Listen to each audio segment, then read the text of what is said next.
എല്ലാവർക്കും സുഖമാണെന്ന് വിശ്വസിക്കുന്നു.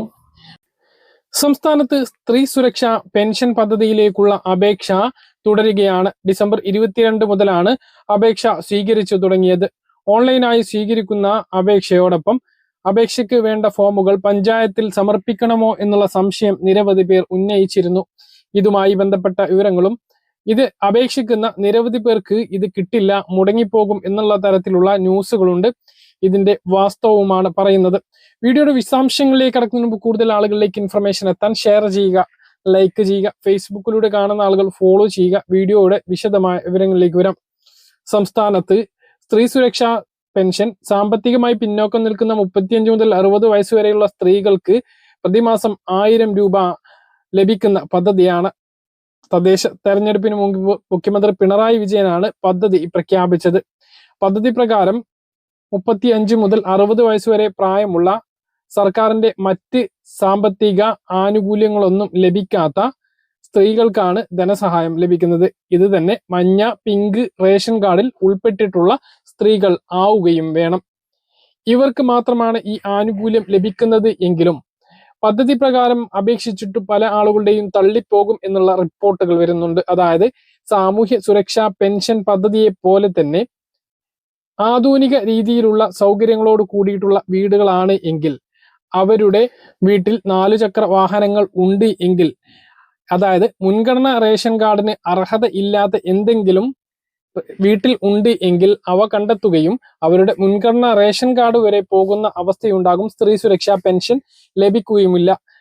പെൻഷൻ പദ്ധതിക്ക് വേണ്ടി ഒരു ഹിയറിംഗ് പഞ്ചായത്ത് തലത്തിൽ നിന്നും ഉണ്ടാകും എന്നുള്ളതും ഒരു വിവരമാണ്.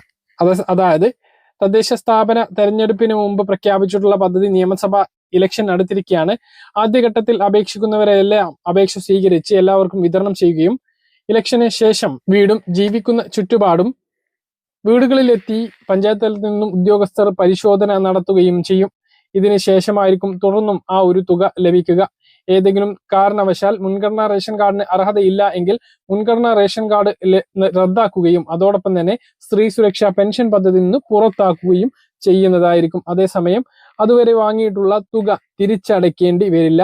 എന്തെങ്കിലും തെറ്റിദ്ധരിപ്പിച്ചുകൊണ്ടാണ് ഈ തുക വാങ്ങിയിട്ടുള്ളത് എങ്കിൽ 18% പലിശയും വാങ്ങിയ തുകയും തിരിച്ചടയ്ക്കേണ്ടി വരും. അപ്പോൾ പദ്ധതിയുടെ ഓൺലൈൻ അപേക്ഷ ഇപ്പോൾ തുടർന്നുകൊണ്ടിരിക്കുകയാണ്. എല്ലാ ആളുകളും ഓൺലൈനായിട്ട് തദ്ദേശ സ്ഥാപന സെക്രട്ടറിക്കാണ് അപേക്ഷ നൽകേണ്ടത്. വയസ്സ് തെളിയിക്കുന്നതിന് ജനന സർട്ടിഫിക്കറ്റ്, സ്കൂൾ സർട്ടിഫിക്കറ്റ്, പാസ്പോർട്ട് അല്ലെങ്കിൽ ഡ്രൈവിംഗ് ലൈസൻസ് ഇവയിൽ ഏതെങ്കിലും ഒരു രേഖയാണ് ഹാജരാക്കേണ്ടത്. ഇവയൊന്നും ലഭ്യമല്ല എങ്കിൽ ഡോക്ടറുടെ സാക്ഷ്യപത്രം വയസ്സ് തെളിയിക്കുന്ന രേഖയായിട്ട് ഉപയോഗിക്കാവുന്നതാണ്.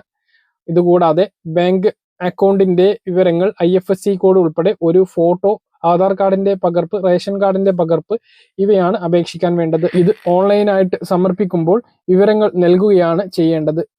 അപേക്ഷ സമർപ്പിച്ചതിന് ശേഷം എന്തെങ്കിലും തരത്തിലുള്ള പ്രിന്റ് തദ്ദേശ സ്ഥാപനങ്ങളിൽ നൽകണമോ എന്ന് പല ആളുകളും സംശയം ചോദിക്കുന്നുണ്ട്. അങ്ങനെയൊരു അറിയിപ്പ് ഇതിൽ വന്നിട്ടില്ല എന്നുള്ളതും ഓർമ്മിപ്പിക്കുകയാണ്.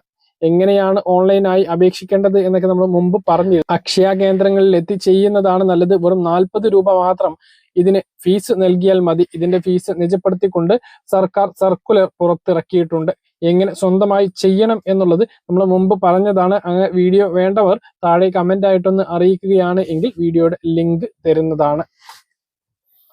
പറഞ്ഞ കാര്യങ്ങൾ കൃത്യമായിട്ട് മനസ്സിലാണെന്ന് കരുതുന്നു. ഇതുപോലെ ഇൻഫർമേഷൻ ലഭിക്കാൻ ചാനൽ സബ്സ്ക്രൈബ് ചെയ്യുക, ബെൽ ഐക്കൺ എനേബിൾ ചെയ്ത് വെക്കുക. മറ്റൊരു വീഡിയോ നമുക്ക് വീണ്ടും കാണാം. അതുവരേക്കും ബൈ.